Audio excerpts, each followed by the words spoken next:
for many people, they reach a lot of happiness, but they do not feel that they are happy. This is a very big problem with a lot of people, especially with a lot of people who work in business. So they have a lot of money, and a lot of my clients, they earn maybe 20 times more money than me, maybe 100 times more. But you know what? There are a lot of proverbs about money, just like money can't bring you happiness. And money isn't everything. And for a lot of people, it's just money, and they do not allow themselves to have a good conversation with someone, to relax, to do something, even just to drink a cup of coffee or a cup of tea or maybe a glass of champagne or a glass of wine, but not in half a minute time, but just like when you drink it and when you enjoy every single sip.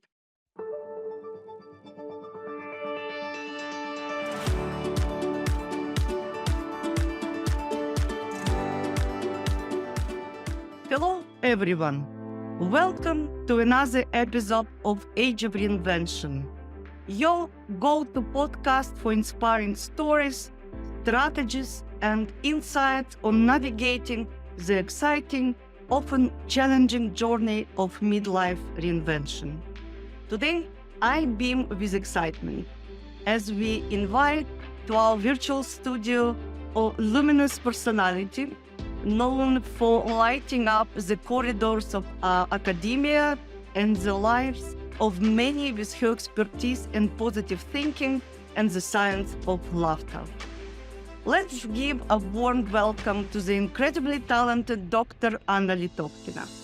She is distinguished professor at Hans Relier University in Slovak Republic, a multilingual author, many books, internationally recognized speaker, and the beacon of optimism with over 150 scientific publications to her name. With contagious enthusiasm, she unfolds the power of positivity and humor, guiding us on how to turn ambition into achievement. Join us as we delve into a conversation with Anna, gaining insight from her cross-cultural experiences and uncovering the pivotal moment of her life's reinvention. Whether you're reimagining your career or seeking joy daily, today's discussion promises to brighten your perspective. Hello, Anna. I'm really happy to have you in my studio. And I will repeat after them below the recording all your multiple works and titles and accolades, but I'm looking forward to start the conversation. Hello, Emily. Yes, I'm also very happy to be with you. Thank you for inviting me. Thank you for being with me. And looking at your really multiple qualification and experiences, I would say, I would like to start with from the beginning. Your diverse educational background and life journey, including immigration and professional work in different countries, are truly fascinating.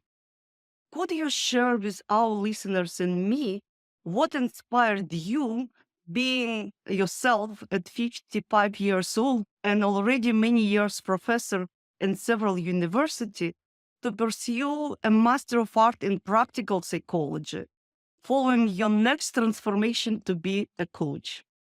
Oh, okay. Thank you for your question.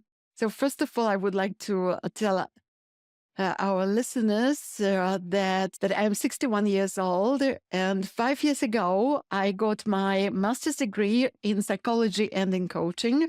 And this is my degree from the University of it's Russian University. Actually, this university is absolutely unique, or University of Practical Psychology. Before that, a few decades ago, I got a degree in linguistics and in literature from Moscow Lomonosov University. For many decades, I have been working as an educator.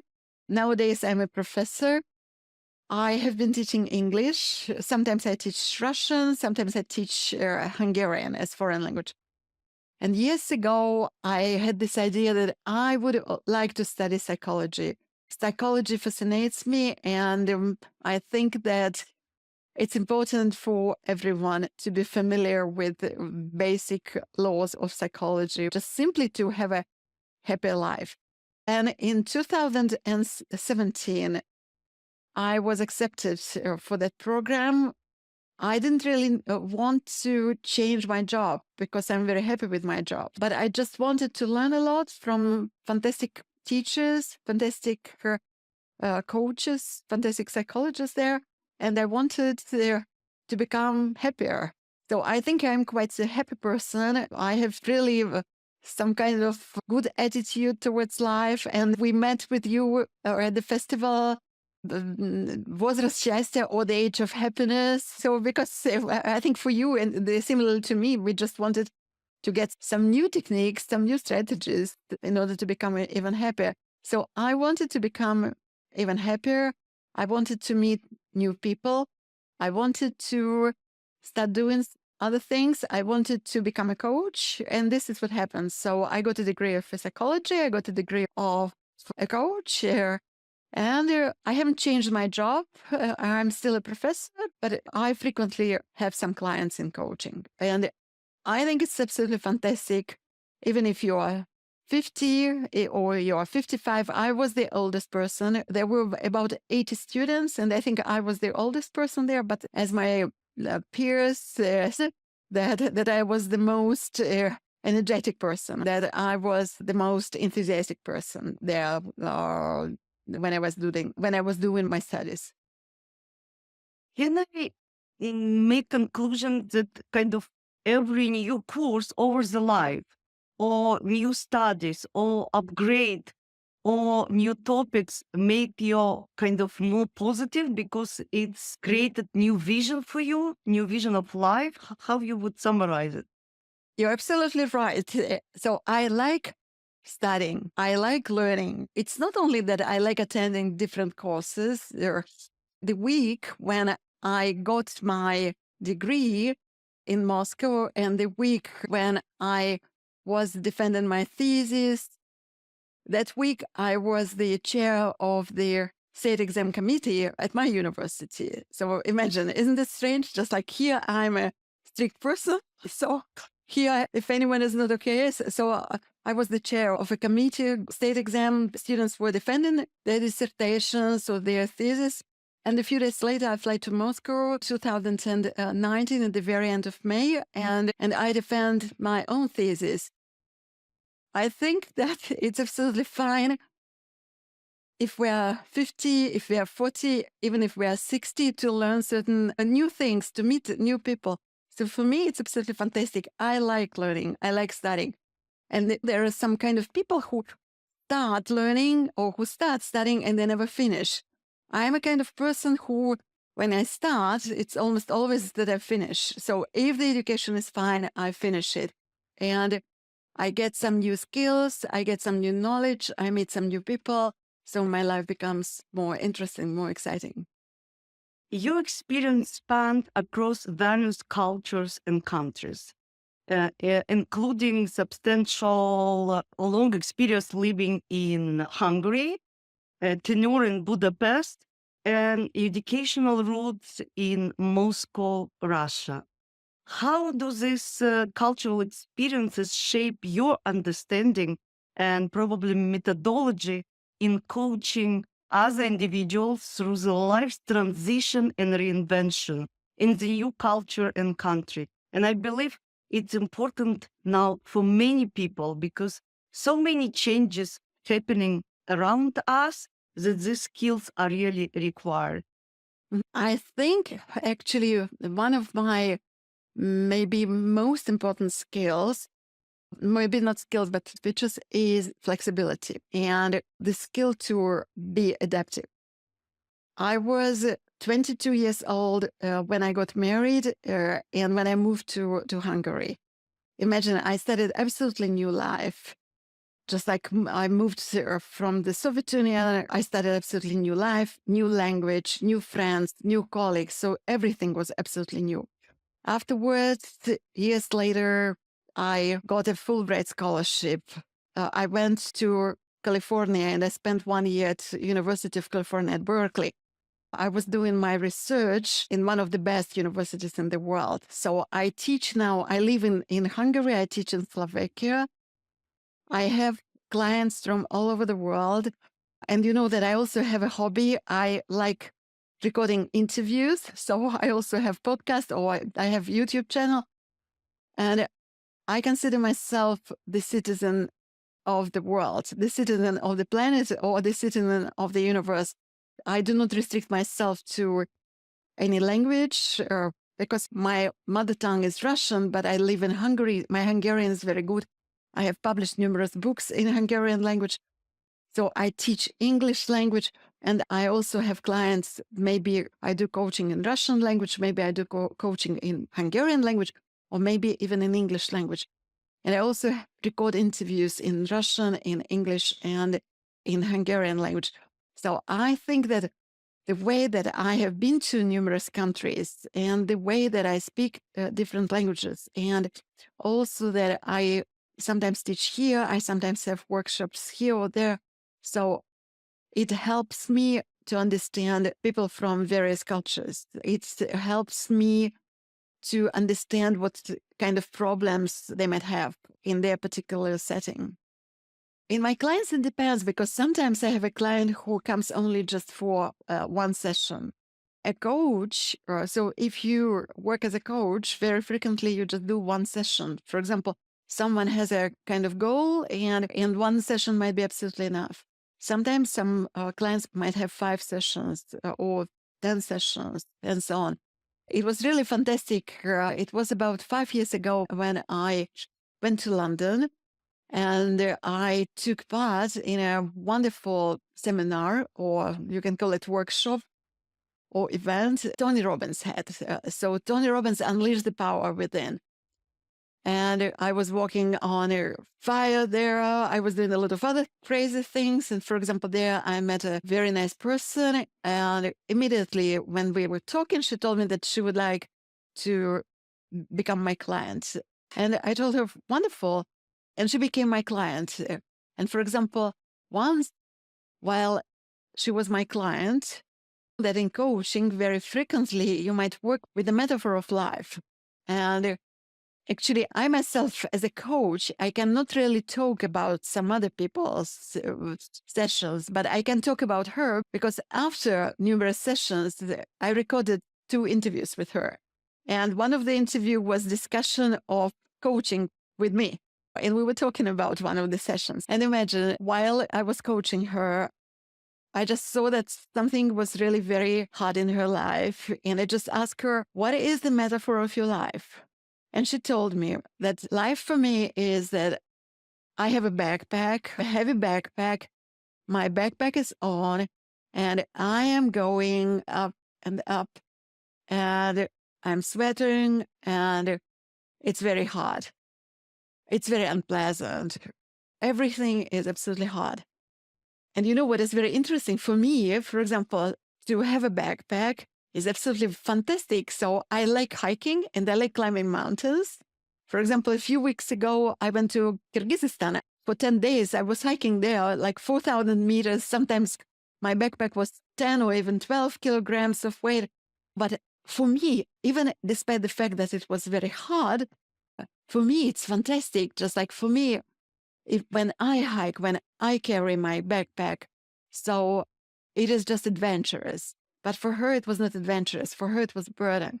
And I asked her, would you like to change this metaphor that life is burden?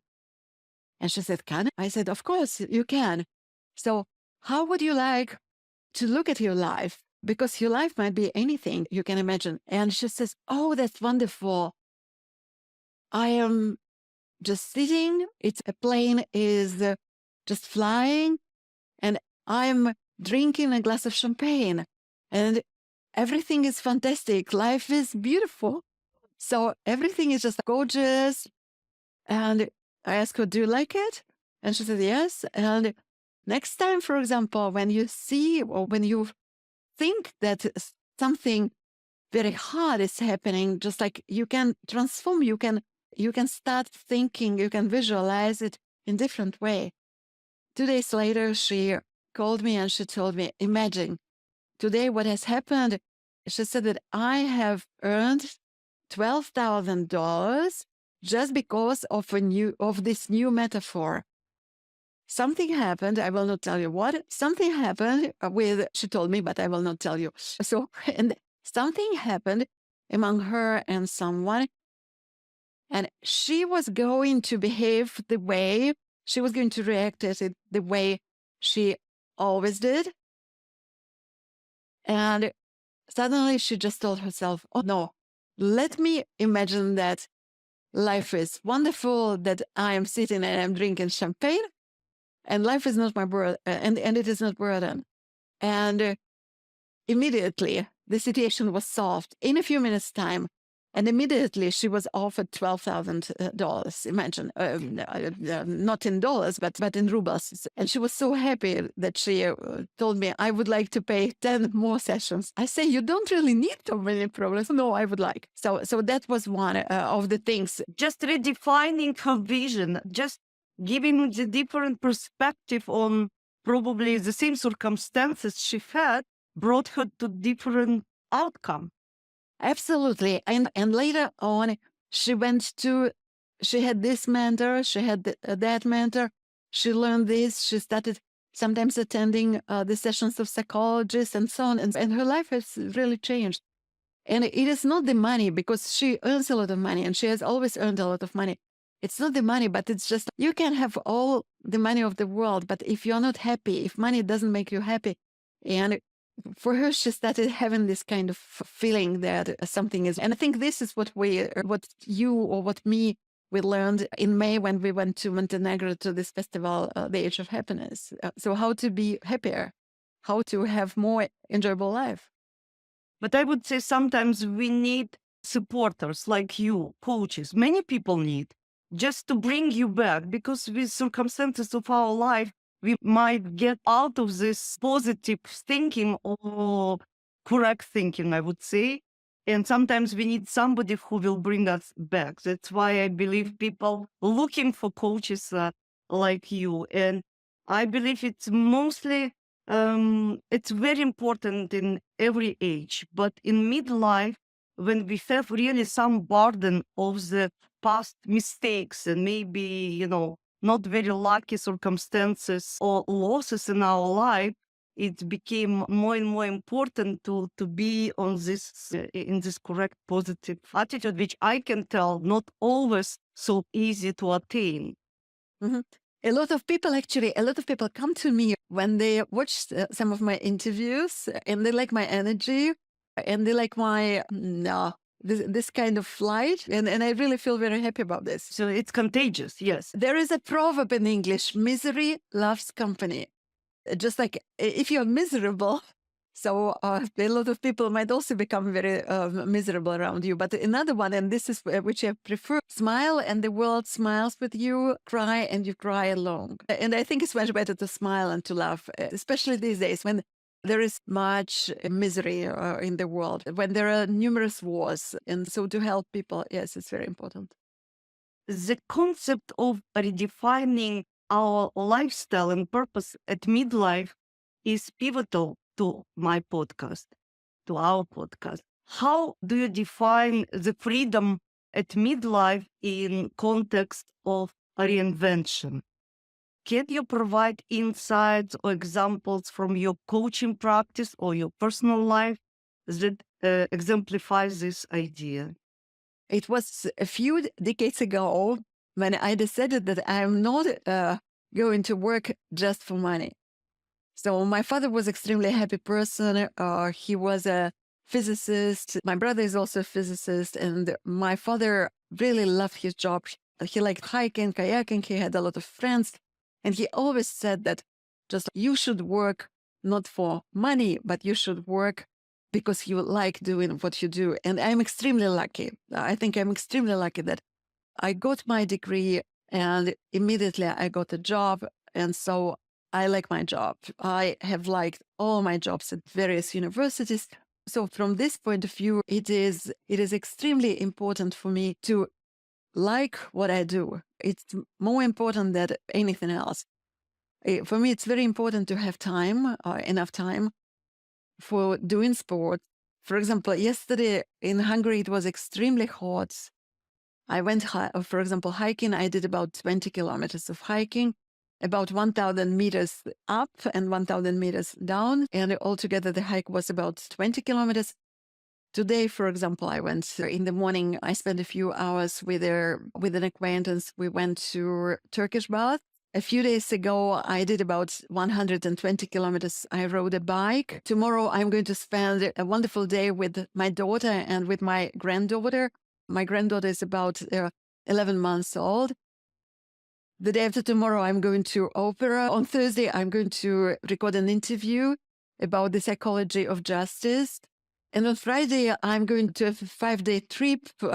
I just want to explain to you that basically, I do not really follow this kind of program or this kind of vision, new freedom lifestyle, but this is what I have been doing all the time. So for you, it's natural. For me, it's absolutely natural. So it's not that someone tells me what I should do or just like move somewhere or do this. For example, this is what I know, that if I want to like my life, I need to relax a lot. I need to do sports, and this is what I like: to ski, to hike, to swim, and to have good friends, to have good relationships, and so on. And this is what I do without thinking about any kind of new trends. And if I think about my clients, why do people want to have a coach? Because actually, the vast majority of clients who come to coaching, they're extremely successful, but they would like to become even more successful. This is why they need a coach. And for example, it's fine that I'm not only a coach, but I also have a background in psychology. But what is really wonderful, that for many people, they reach a lot of happiness, but they do not feel that they are happy. This is a very big problem with a lot of people, especially with a lot of business people who work in business. So they have a lot of money, and a lot of my clients, they earn maybe 20 times more money than me, maybe 100 times more. But you know what? There are a lot of proverbs about money, just like money can't bring you happiness. And money isn't everything. And for a lot of people, it's just money, and they do not allow themselves to have a good conversation with someone, to relax, to do something, even just to drink a cup of coffee or a cup of tea, or maybe a glass of champagne or a glass of wine, but not in half a minute time, but just like when you drink it and when you enjoy every single sip. So just to be mindful, to be at this particular moment. And I think that from this point of view, it's very important. Years ago, I attended a course, a mindfulness-based stress reduction course. John Kabat-Zinn, I love him so much. So I read all his books in the past. Yes, the best what I can say for me, and I'm happy for you in this field where there are so many other names lately, but he's the first and only for me. yes, absolutely. And I attended his 8-week course on mindfulness. And I think actually for me, that was absolutely something absolutely fantastic when you just realize that you do not want to do everything just like multitasking, because I'm a very good multitasker. I can do so many things. I'm very efficient. But the problem is that you do not really want to be a multitasker. If you want to be happier, it's better to be involved just in one kind of thing. It's not good if you listen to a lecture, for example, and meanwhile, if you are texting to your friend, simply you cannot do both of them in very good ways. And I think this is also fantastic. So I do a lot of things. I sometimes, with my daughter, we sometimes organize some retreats. We call these retreats mindfulness hike, for example, and yoga retreats. My daughter is responsible for yoga. I'm responsible for happiness. Both of us are responsible for hikes, and we have wonderful participants. We do these programs in English. And hopefully when my granddaughter is a little bit older, we will start doing these retreats again. 2 years ago, one of our participants came from Switzerland. Can you imagine that? My daughter was responsible for writing letters. We thought she was about 20-25. And imagine a woman who was over 75 gets a retreat on yoga, hiking, mindfulness and psychology of happiness. We were absolutely just amazed. So since that time, she has visited me here in Budapest. So we have done a lot of programs. We have also visited her in Switzerland.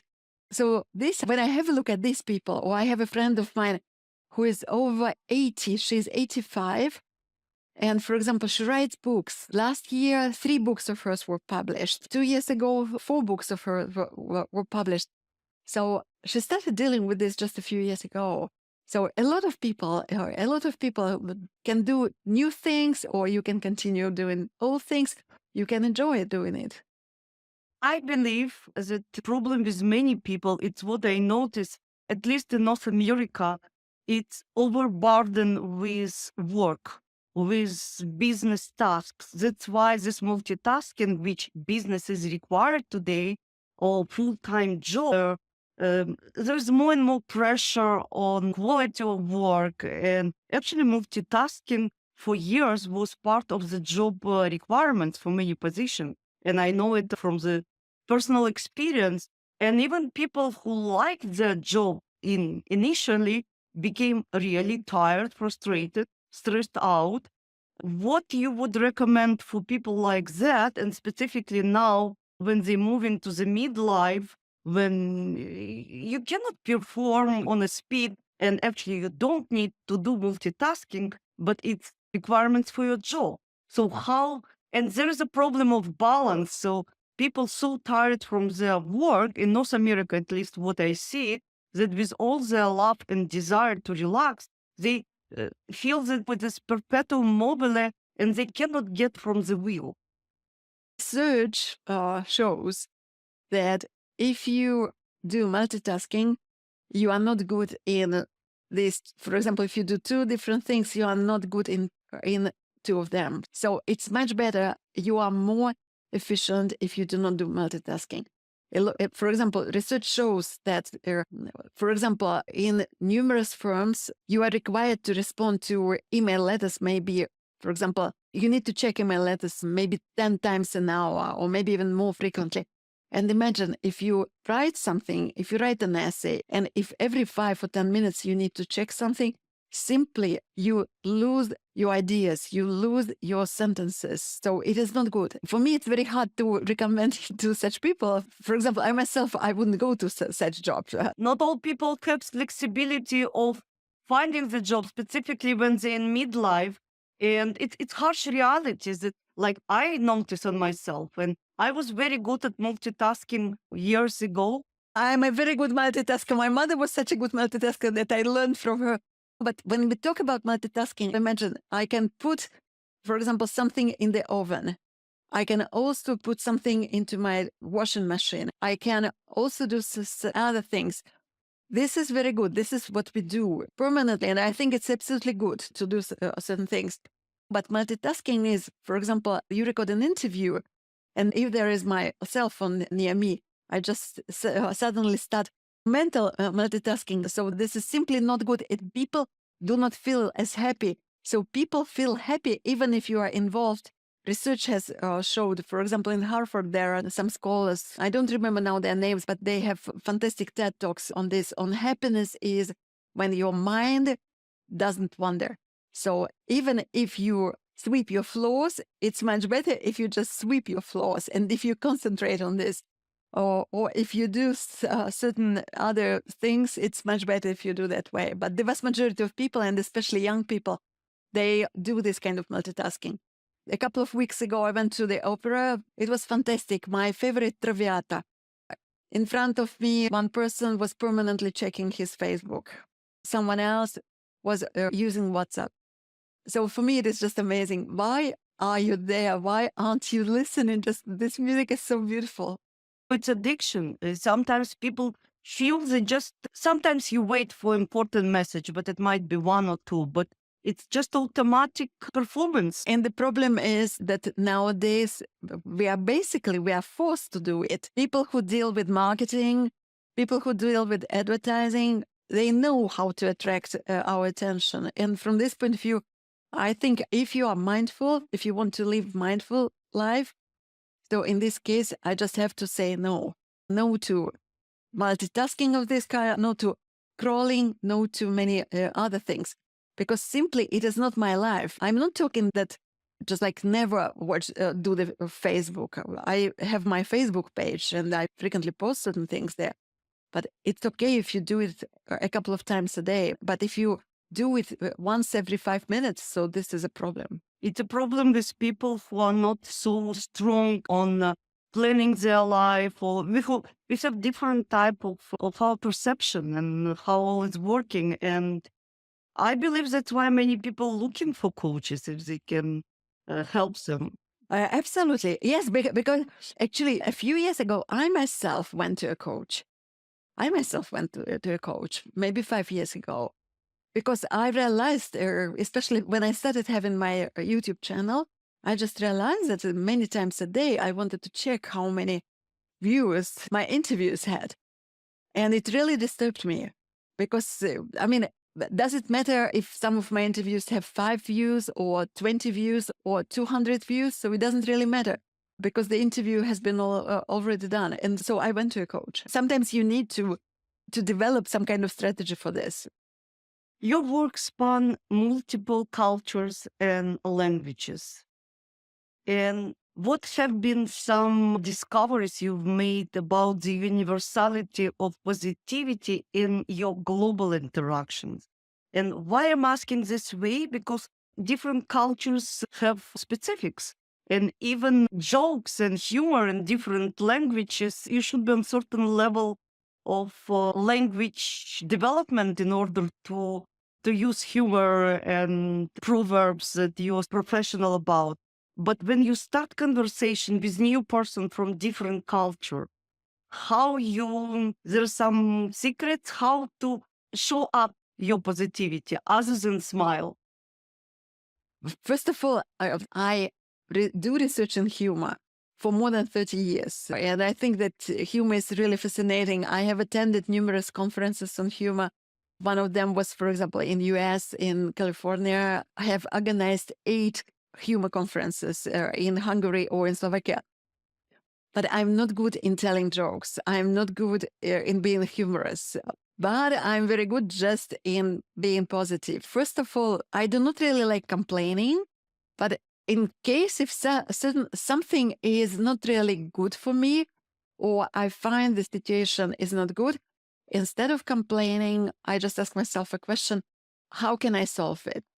What can I do now? Or maybe something has already happened. Maybe I cannot change this situation. In June, I had a conversation with one of my friends, and so she did something I didn't really like, really. And I just told her, okay, now you have already done it. And I told her that, please tell me how next time we should agree, how we should communicate with you that this thing doesn't happen. And I think it's a kind of positivity that I believe that with this person, we can have better relationship. And I share it with her. A few years ago, when the pandemic started, I attended a course on laughter yoga. And it was really fantastic. For 1 month, every single day, we were supposed to spend at least 10 minutes, but maybe 1 hour. It depended on how free we were that day. People from various countries in the world were supposed to meet and just to start laughing, nothing else. And there were 5 of us or 20 of us, or sometimes even about 500 people. It depended on the time. And we just started laughing. And it was amazing. When you just start laughing, you laugh without any reason. No, but here people go to this kind of courses or workshop with intention. But what in situation you met new person from different culture, even from culture you're very familiar with, and you're trying to get good relationship or good impression, to connect, as we say, to connect with person. But if I want to connect with person, main thing for me is not to talk about me, but main thing for me is to listen. Very few people can listen. For me, it's just like to ask this person about certain things which are interesting for this person. So I think a better connection might happen with this. And for example, if I ask a certain question and afterwards another question comes And afterwards, this person asks a question when I'm really interested in an answer. Because I'm a teacher of English, I'm also a coach, a psychologist, I can ask hundreds of questions immediately. But if I do not listen, if I just ask, there is no connection. I have actually a wonderful interview. I recorded it a few years ago. I attended a workshop on mindfulness, and it was fantastic. And after this workshop, I wrote letters to 2 American teachers of mindfulness who were present there. So I just simply wrote down their names. I had never met them before that. I wrote to them and I offered to them to record interviews about mindfulness. And with one of them, we recorded an interviews about mindful listening. And for example, this teacher, she's from New York. In her opinion, it's the most important thing which can connect us. So it's not that I show you my positivity, because imagine if you're not in good mood, if we start laughing, you might not even join us. Or if you have some kind of frustration, if you are very sad, if you're angry and so on, if I show to you that I am so happy, I'm so positive, you might become irritated by my positivity. So from this point of view, it's very important, for example, just like if I have higher level of positivity than you at this particular moment, it's much better for me if I get a little bit down and if I start asking you some questions about you. And there is a word in the theory of communications called mirroring. If I mirror you, afterwards, maybe when I ask you a couple of questions, maybe I can take you out of this spiral of negativity by asking some questions. But some people just don't know how, even they lived long life. Or there is something in between, even in family, between parents and children, stop us of hugging each other. There is a movement, free hugs. In Budapest, there is a guy years ago, he started, he's from England, he started having these events, Free Hugs Budapest. I think that they're everywhere, free hugs in some other cities as well. But if you do not have enough, I haven't taken part in it, but I have read about it and I have seen some videos about it. Even in our festival, Age of Happiness, the first day, I would say the first assignment we get to hug person near you which you don't know. And obviously you cannot hug everyone on the street, but probably with some preparation you can do it. But yes, people get out of close relationship. In generally, we became more close to inside, or we afraid to express our feelings because sometimes we are not sure how person will accept it, and we need some preparation. And I think it's very important, or at least for me, it's very important to have close friends. It's very important to have friends. It's very important to share my feelings. Not, I'm so angry with you, no, because with the vast majority of my friends, I have never been angry with them. So why should I share some kind of anger? But it's very important. Years ago, I read a book.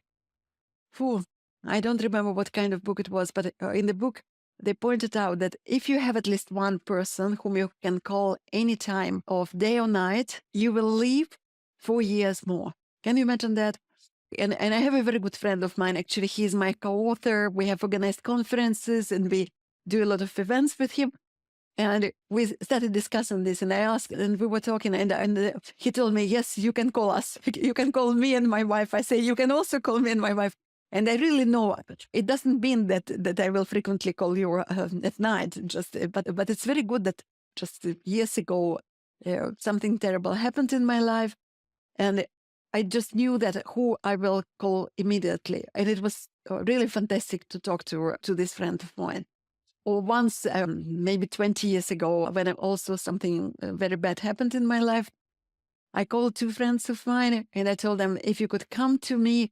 And they came to me and I was crying for maybe half an hour, and I was talking and we spent a few hours together, and it was such a fantastic feeling. And a few years later, the same happened with one of my friends.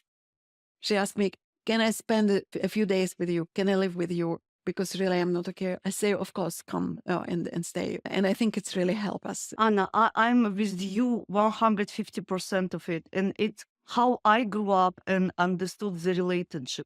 What I noticed lately, at least in North America, I'm not sure how in Europe, this notion that you need to be surrounded only by positive people, which we are, when circumstances are positive. Or even worse, you should get out of negativity. You should shield yourself from the negativity, which unfortunately sometimes or might be often part of our life at some period of time. It's what I've noticed. So people afraid, even their friends, okay, get to yourself and maybe after then I will connect with you. First of all, it's painful and you feel that you don't have friends when you need them, but they legitimize this by this notion. Okay, we need to be, we like positive energy. We like positive, everyone likes good attitude. And I feel that people sometimes afraid they will waste their emotional energy, or not only in time. Yes, because if you do not have enough strength inside, if you are empty inside, or if you yourself very negative person, it might be very hard for you to take someone's negativity. And I do not talk that you should surround yourself with negative people. What I say that I also prefer surrounding myself with positive people. But in lives of all positive people, once in a life, someone will die. Once in a life, maybe you break up with your husband or with your boyfriend. Once in a while, tragedies happen with everyone. And from this point of view, I think it's very good if you have such friends with whom you can discuss it. And I have such friends, and I feel very happy about it. In US, I have some friends, or I used to have some friends who are either psychologists or psychotherapists. In US, very frequently, just if there is a problem, you are supposed to go to a psychotherapist, or you're supposed to go to a psychologist or to psychodrama and so on. But in Hungary, it's not the case. And I agree that there are some people there now, it's very trendy to talk about toxic people, toxic relationships. And some of them always complain. Some of them always say very negative things. So I think we should get rid of such people. But if someone has this particular problem in this moment, so I think that I, as a friend, if I do not help, at least emotionally, people don't have friends. That's why they go to psychologists or they're losing because like your problem decided work on it professionally. And that's why I believe the whole industry of psychologists, with all respect, and there are many professionals when you need sometimes to help with some problems, but because people don't have friends. I realized it years ago. Why society in the development world, as they say, they don't have psychologists, but they're happier because they have family and friends. But with our smaller family and with a lot of divorces and empty nesting, and people found that they're in a situation where they need support. And again, going back to transformation and midlife, and I would like to wrap up maybe with additional nuggets of wisdom from you. What you would advise people who embracing the change in a midlife? It might be relocation or immigration, somebody say. It might be decision retiring from your previous life, I would say, to new life. It's a big stressor for many people. What you would advise? first of all, I think we should try not to lie to ourselves. So if there is a problem in our life, either you go to a coach, go to a psychologist in case if this is needed. I do the so-called self-coaching. Or you can ask yourself some questions, but you ask yourself open questions like, what do I want now? What kind of life do I want to have in 5 years' time? Another question is a very good question. If I continue living the life now, what is going to happen with me in 5 years' time? Or, for example, what happens if I do it? What happens if I don't do it? Or what doesn't happen if I do it? What happens if I don't do it? And so if you ask these kinds of questions, but try not to lie to you. A few years ago, I asked my friend who was in very unhappy marriage, and she got sick. She was taken to hospital. And I asked her, what do you think? I asked her, what is going to happen with you in 10 years' time if you continue having life like you have now? She said, I'm going to die by that time. And what about 5 years' time? I will die by that time as well. And a few weeks later, she decided to divorce. And she was so happy that she could do it. She was in that relationship for 40 years. So imagine, for 40 years. And it was extremely toxic relationship, but she was afraid of doing it. But sometimes if someone has, for example, this disease, someone has another problem, just ask yourself this question. And afterwards, you can also ask yourself a question, and what can I do now in order to become happier? So I think actually every single day we should ask ourselves this question. For example, how can I make my life happier now? If I watch some terrible news, will it help me? Or will I be able to help people in Israel if I spend 5 hours a day watching the news or the problems? Or if I watch what is happening now in Ukraine or here or there? So how will it happen? How will it help me? And how will it help them? And if you answer your question, if a few days ago I talked to a friend of mine who lives in Kiev, and my father was born in Ukraine, my father was born in Kharkov, and my mother was born in Russia. And I have friends in Ukraine and in Russia, and we were talking about certain things. And she lives in Kiev, and she is so positive. You can find some people who might be in terrible circumstances. If I don't ask her, do you have electricity right now? If I don't ask her, what about this and that connected to the war, she will never talk about this. But she talks to you that I have started knitting a new sweater, or a few weeks ago I took part in a competition, I did this and that, and you see how happy you can be even if there is even if there is war in your country. Yes, it's an art and it's a skill. Sometimes, and I've been recently in Ukraine.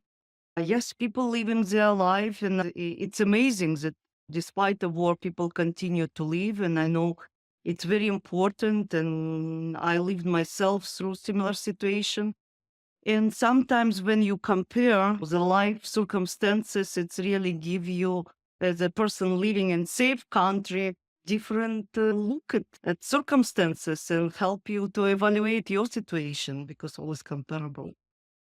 Absolutely. And years ago, when the war started, so almost 2.5 years ago, I have a friend of mine with whom we also studied at University of Practical Psychology, lives in Vienna. And Vienna, it's not Russia, it's not Ukraine, it's Vienna. And she felt so frustrated. Everyone was shocked, but she felt so frustrated.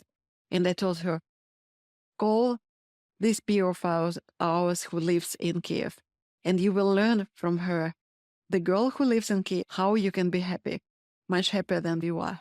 I think it is very interesting. But there are some people, yes, and we saw a lot of very happy people who live in Israel. Yes, it's a valuable thought to look around on other people. But for some people, anyways, they need encouragement in their particular situation.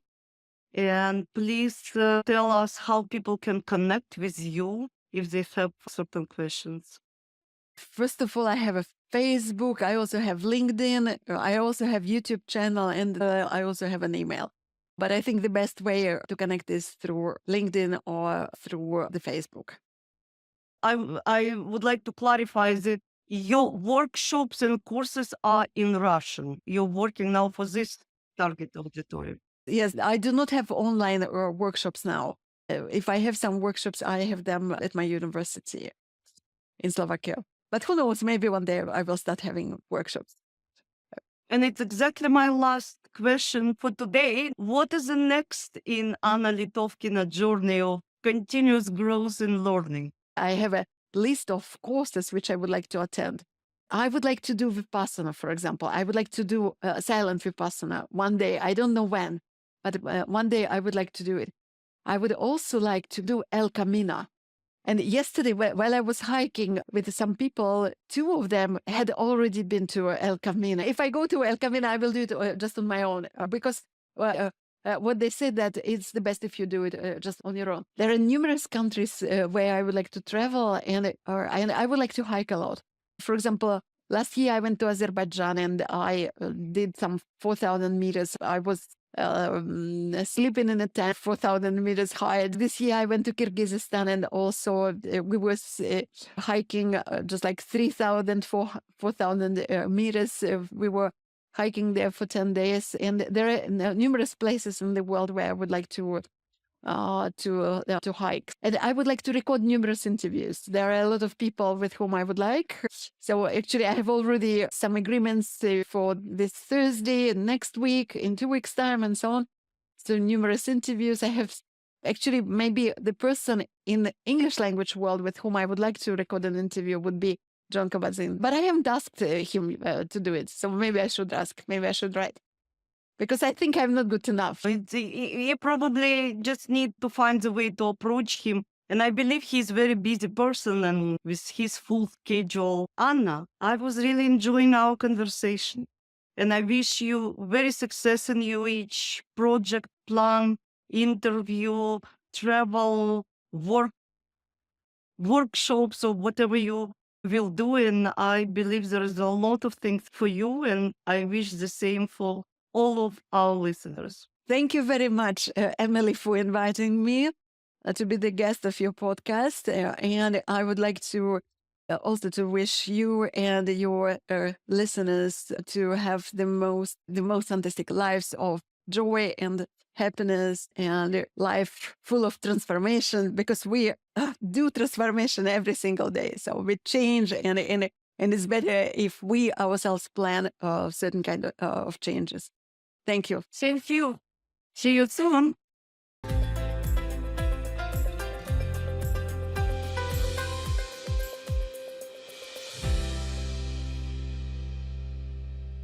As our conversation and the echoes of wisdom subsides, we wrap up another enriching episode of Age of Reinvention. A big thank you to our esteemed guest, Anna Litovkina, for sharing her delightful stories and invaluable insights into the transformative power of humor, positive thinking in the process of self-reinvention. Dear listeners, today's conversation has left you feeling motivated and I hope equipped with some fresh ideas to infuse positivity into your life's next chapter. If Anna's words have sparked curiosity or lit a path for your midlife transition, we encourage you to explore her work through her books, courses, and engaging social media presence. You can find the links below the interview. And remember, the journey of reinvention is as much about finding joy in the process of it as it about reaching new destinations. Until next time, keep laughing, dreaming, working towards your target, and reinventing, because the best chapters of your story are waiting to be written. Thank you for tuning in to Age of Reinvention. Be sure to join us for our next episode, and in the meantime, stay inspired and positive. Goodbye for now.